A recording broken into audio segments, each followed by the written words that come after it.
నమస్తే, నేను మీ ఏడుగొండలు. ఎందరో మహానుభావులు. పిల్లగాలి వీస్తుంది.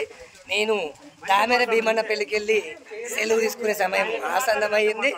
దామెర భీమన్న పెళ్లిలో ఈరోజు ఒక అద్భుతమైన ఉమా లింగేశ్వర స్వామి నంది ప్రతిష్ట కలిగిన ప్రదేశంలో, పవిత్రమైన క్షేత్రంలో ఉన్నాము.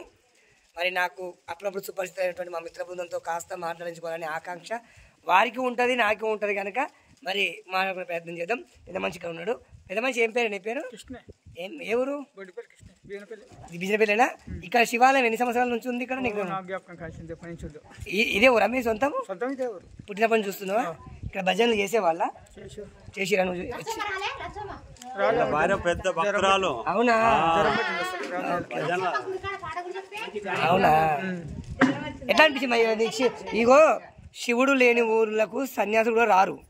ఈరోజు మీ ఊళ్ళో శివాలయం అయిన రాలది కాదు, మీ అందరిది, మన అందరిది అది. ఎట్లా అనిపిస్తుంది మరి అనుభూతి నీకు? ఎట్లా మంచిగా అనిపిస్తుందా? భిక్ష చేసుకున్నావా? ఓకే, సంతోషం.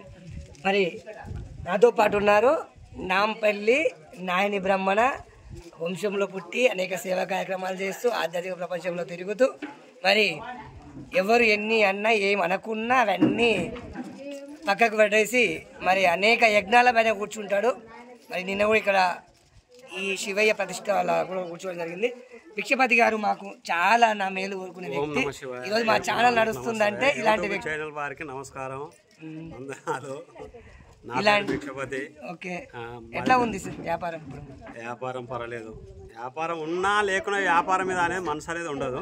ఆయన నమ్ముకుంటే ఆటోమేటిక్ గా వ్యాపారం అంతా ఆయనే వ్యాపారం ఇచ్చాడు. ఆయననే ఏది చేసినా ఆయన ఇచ్చేటోడు, వాడే తీసుకున్నాడు. రావట్లేదు ఎక్కడ? నిన్న మొన్న రావడం అంటే మా ఊర్లో జర కొద్దిగా రోడ్డు పెద్దగా అయింది, చేయడం డబ్బా గిట్ట అక్కడిక్కడ తిరుగుడు అయిపోయింది. ఇంకా అందువల్ల నేను ఇప్పుడు ప్రత్యేకంగా చేసినప్పుడు అట్లనే ఉన్నా, చేయకున్నా అట్లే ఉన్నా, 10 ఉన్నా లేకున్నా ఒకటే తిని ఉంటాం. ఆధ్యాత్మికంగానైతే మంచిగా నీలోన గలడు శివుడు, నాలోన గలడు శివుడు అదే భావనతో ఇప్పటి వరకు అయితే మేము సంతోషంగానే ఉంటాం. రైట్.